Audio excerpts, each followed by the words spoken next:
Hi, I'm Professor Harris and welcome to Design 2 in the MYP. Design 2 is a multidisciplinary class that teaches critical thinking and creative problem solving through the design cycle. The design cycle is something that we use every day in the design class. It has 4 main subtopics within it, including inquiry and analyzing, developing ideas, creating solutions, and then testing our ideas out. We use this in every project that we do in our design class. This is something that students are going to be able to carry with them through all other courses in the MYP and even as they move up in the IB program.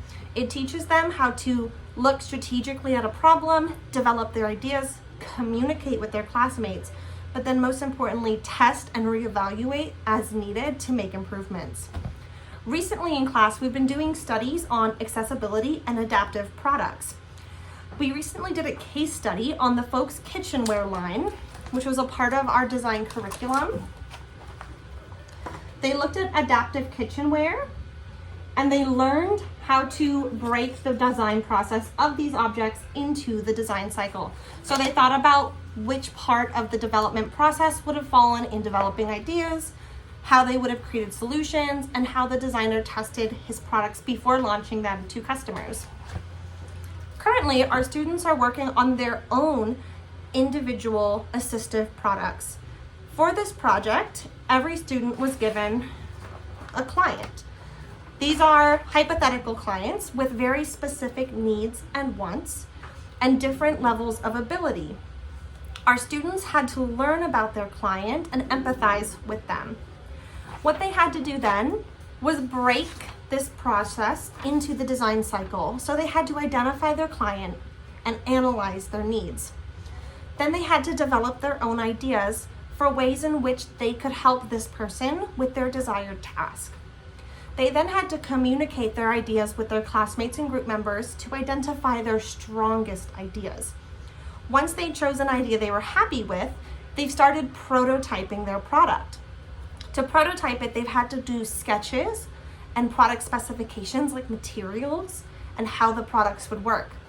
Currently, they're in their last 2 stages, prototyping at a low fidelity model, meaning it doesn't have to function as the real product would, but it has to function enough to demonstrate it.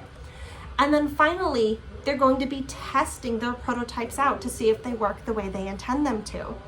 One of the biggest parts of these projects is being open-minded and being a communicator. At all levels of the design process, I encourage them to talk to each other, to share their ideas, and to be receptive to feedback. Because sometimes our biggest helpers are their most constructive criticizers. They can point things out that we haven't thought of. Some of the things I've been asking them to think about is how to address the needs and the wants of others in this process. They really have to put themselves in a worldly position where they're thinking not only from their own backgrounds, but thinking as others would as well. I want to share with you a couple of examples that have come out of this project so far.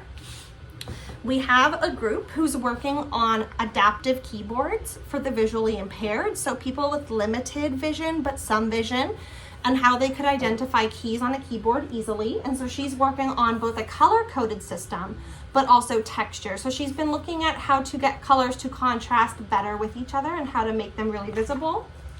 But then also what different types of textures are going to be suitable. So which textures are different enough, how to find hand placement within them.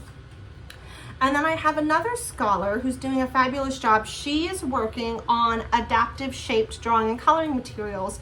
Her hypothetical client was a young girl who has a hand deformity, and so she's unable to hold thin materials like pencils and crayons, and she's unable to grip.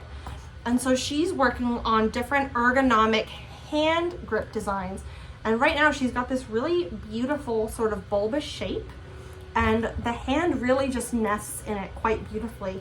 And so she's been going around having classmates hold and grip this in different ways to be sure that everyone is able to easily and quickly find a comfortable position with this, and it's been working really well.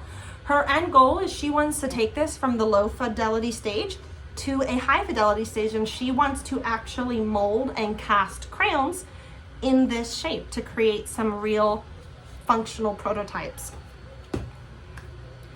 We have also been talking about which elements of the learner profile fit us best in the design class. And though we hit most of them, the ones that have been really strong for us right now have been being knowledgeable, doing research and backing up the things that they're doing, as well as being a communicator, being able to share ideas, not only share your own ideas, but also give constructive feedback, and being reflective. Just because you've finished your idea doesn't mean that the design doesn't have space to grow. So being receptive to that feedback as well. I hope that this helps, and I hope that you're excited about diving into design, because we've been having a lot of fun in our class recently. And have a great rest of your day.